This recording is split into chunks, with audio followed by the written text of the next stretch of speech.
If any Christian can point out a single verse in the Bible, a single unequivocal statement where Jesus Christ, peace be upon him, himself says, a single unambiguous statement where Jesus Christ, peace be upon him, himself says that I am God, or where he says worship me, I am ready to accept Christianity.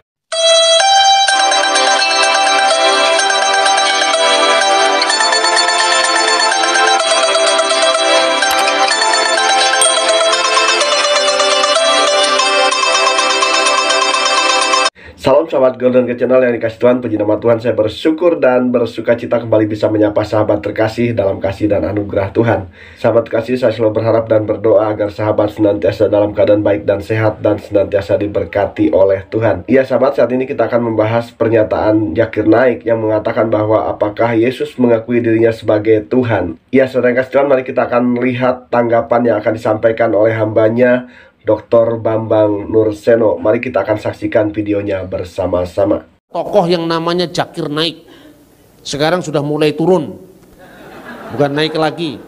Saya tidak heran dengan Pak Zakir Naik, itu hak-haknya dia sebagai seorang pendakwah Islam. Yang saya heran itu Kristen.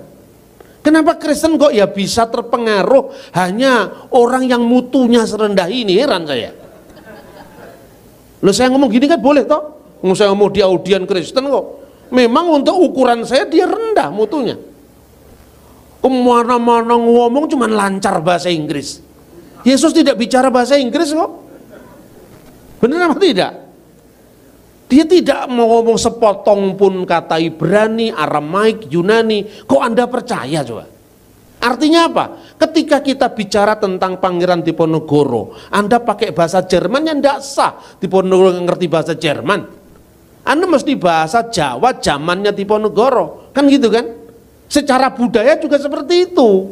Maka saya katakan begini, ketika orang tanya, di mana ada ayat Alkitab yang mengatakan Yesus bersabda, akulah Allah, sembahlah aku.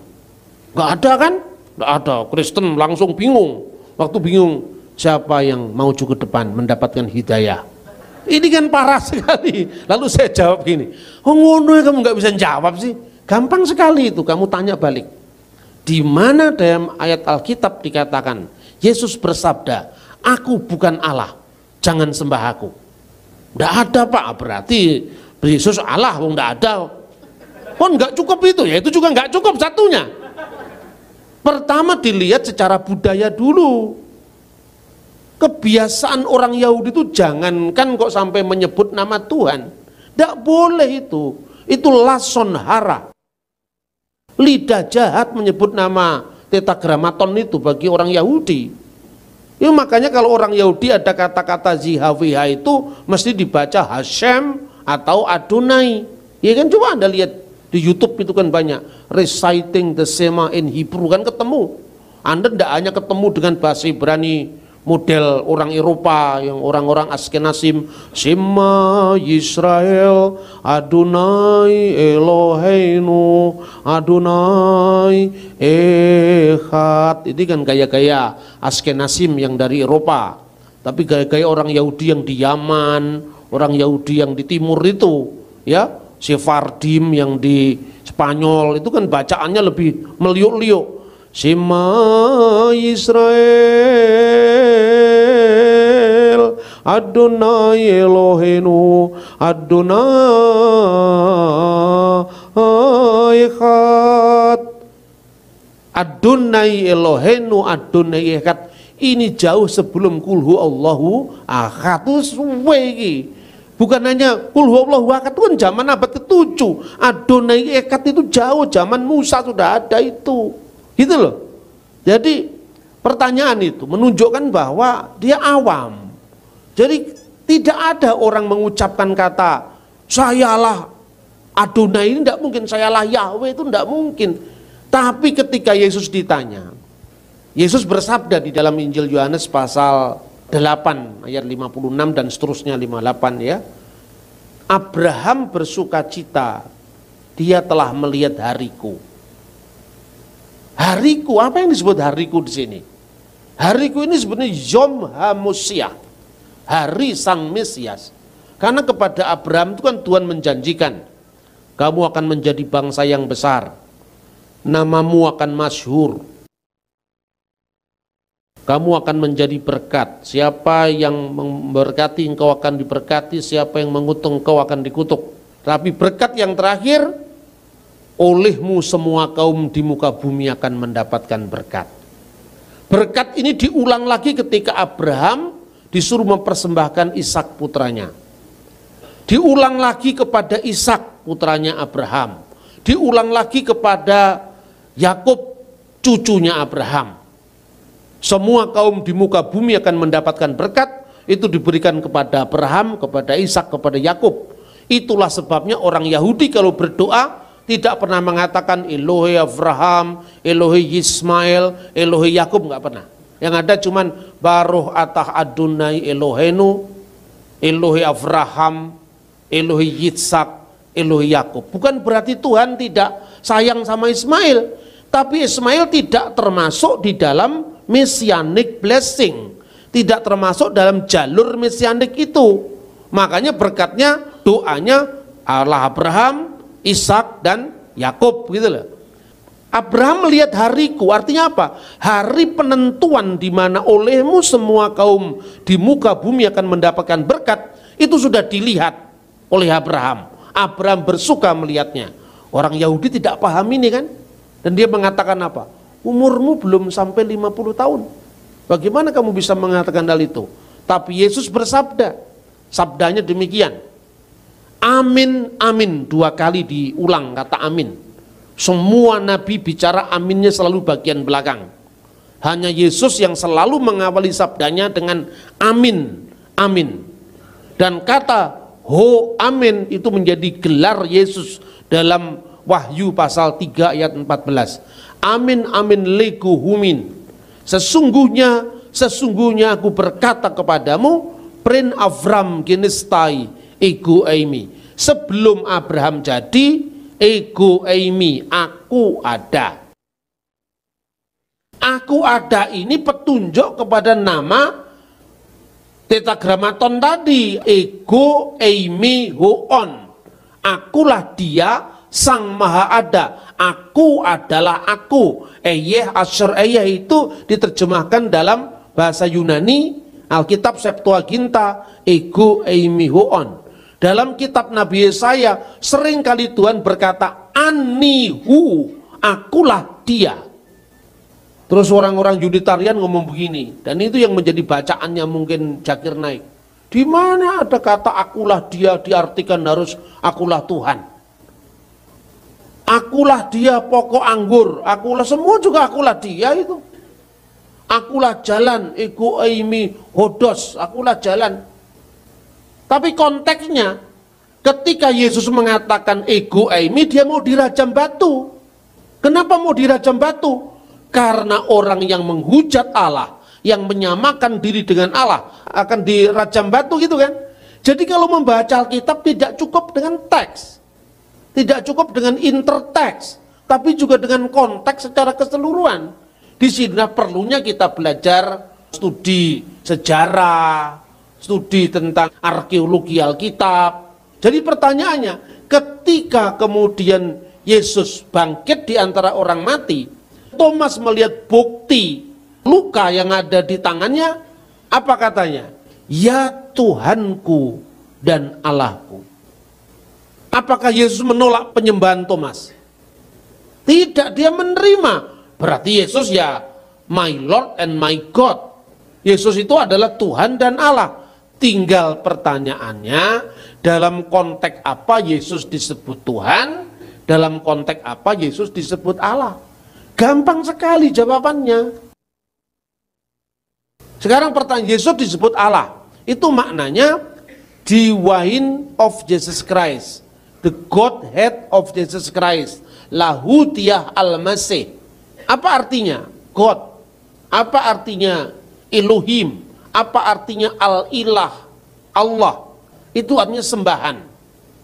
Segala yang disembah itulah Elohim. Segala yang disembah itu Elah, Eloah, ya Elohim. Ya, kemudian kata itu muncul dalam semua Alkitab. Kemudian kenapa Yesus disebut Elohim? Pada mulanya adalah firman. dan firman itu bersama-sama dengan Allah, dan firman itu adalah Allah. Nah ini juga ayat bermasalah tidak hanya di lingkungan Islam, di saksi Yehova juga bermasalah. Makanya Kristen itu ya ke dalam juga pusing, keluar tugasnya banyak, maka jangan menambah pusing-pusing lagi kita. NRG and hologos, ke hologos and prostonteon, ke theos in hologos. Firman itu bersama-sama dengan Allah itu. Di situ ada kata sandang, tonteon. Ke theos di sini tanpa kata sandang. Ke theos and hologos. Dan Allah lah firman itu. Itu kemudian dipersoalkan. Kenapa di sini tidak ada kata sandang? Berarti saksi Yehova bikin terjemahan sendiri. In the beginning was the word, and the word was with God, and the word was a God, huruf kecil. Nah gini aja juga bingung. Banyak orang-orang Kristen sekarang ini kemudian jadi sekte Gumbali Mukia, itu jadi saksi Yehova. Karena kita ini kurang mikir. Mari kita persoalkan satu-satu. Saya senang sekali kalau ngomong begini. Pada mulanya adalah firman. Firman itu bersama-sama dengan Allah. Terus saya tanya, lebih dulu mana Allah dengan firmannya? Ini kan pertanyaan untuk awam, gampang sekali kan? Ya lebih dulu Allah Pak. Kalau orang saksi Yehova dengan yakinnya, lebih dulu Yehuwa Pak. Lebih dulu Yehuwa ya? Ya Yehuwa itu maksudnya Gusti Allah kang akarya jagat, itu artinya kalau bahasa Jawanya. Oke. Nah terus kalau Allah sudah ada, firmannya belum ada, begitu maksudmu? Iya Pak. Yang menciptakan firman itu siapa? Ya Allah Pak. Allah menciptakan caranya bagaimana? Ya berfirman Pak. Nah firmannya belum ada, berfirman bagaimana? Sekarang bingung toh? Dijawab. Ya terus bingung, orang biasa jawab, yang lain-lain jawab. Lebih dulu firman Pak. Kalau lebih dulu firman, firmannya siapa? Ya firmannya Allah, katanya lebih dulu firman. Kalau lebih dulu Allah berarti ada waktu Allah sudah ada, firmannya belum ada. Berarti Tuhan pernah bisu, tidak maha sempurna. Itulah yang dibahas oleh Konsili Nikea. Konsili itu kan akhirnya memutuskan regula fide, pengakuan iman. Nah pengakuan iman Nikea itu tahun 325. Ya, saudara kasih Tuhan, benar ya pernyataan yang disampaikan oleh hambanya Bambang Nurseno, saudara kasih Tuhan, di mana memang tradisi orang Yahudi ya tidak boleh menyebut nama pribadi Allah, yaitu dengan nama Yahuwah atau Yahweh, saudara kasih Tuhan. Ya karena memang itu adalah nama pribadi yang tidak boleh disebut. Ketika orang Yahudi menyebut nama itu, ya saudara kasih Tuhan, itu adalah suatu hal yang tabu ya bagi mereka. Nah saudara kasih Tuhan, tetapi bukan berarti bahwa Yesus bukan Tuhan. Ya banyak ayat firman Tuhan ya yang memang menunjukkan bahwa Yesus adalah Tuhan. Saudara kasih Tuhan, misalnya di dalam Lukas pasal yang ke-22 ya, ayatnya yang ke-67 sampai dengan ayatnya yang ke-70, firman Tuhan demikian, katanya, jikalau engkau adalah Mesias, katakanlah kepada kami. Jawab Yesus, sekalipun aku mengatakannya kepada kamu, namun kamu tidak akan percaya, dan sekalipun aku bertanya sesuatu kepada kamu, namun kamu tidak akan menjawab. Mulai sekarang anak manusia sudah duduk di sebelah kanan Allah yang Maha Kuasa. Kata mereka semua, kalau begitu engkau ini anak Allah? Jawab Yesus, kamu sendiri mengatakan bahwa akulah anak Allah. Ya pernyataan Tuhan Yesus ini menunjukkan bahwa Yesus betul-betul Mesias ataupun anak Allah. Nah saya kasih anak Allah di sini bukan berarti Allah itu melahirkan dan punya anak, tetapi ini adalah sebuah gelar. Ya saudara kasih lebih jelas lagi dalam Yohanes pasal 1 ayat 1 dan ayat 14, demikian firman Tuhan. Pada mulanya adalah firman, firman itu bersama-sama dengan Allah, dan firman itu adalah Allah. Di dalam ayat yang ke-14, firman itu telah menjadi manusia dan diam di antara kita, dan kita telah melihat kemuliaannya, yaitu kemuliaan yang diberikan kepadanya sebagai anak tunggal Bapa, penuh kasih karunia dan kebenaran. Ya saudara kasih Tuhan, firman yang menjadi manusia itu hanya Tuhan Yesus, dan firman itu adalah Allah sendiri, saudara kasih Tuhan, dan Allah itu telah menjadi manusia di dalam pribadi Tuhan Yesus. Oleh karena itu saudara kasih Tuhan, jelas bahwa Yesus itu adalah Allah itu sendiri ya, yang telah berinkarnasi menjadi manusia. Kenapa? Karena Tuhan ingin menyelamatkan manusia dari hukuman dosa. Oleh karena itu Tuhan harus menjadi manusia, karena yang diselamatkan adalah manusia.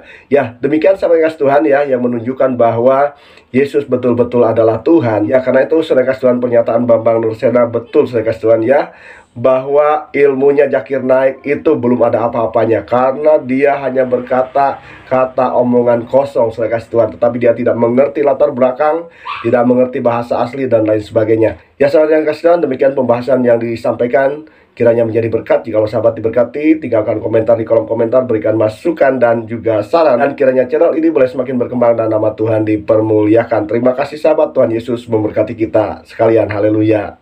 Amin.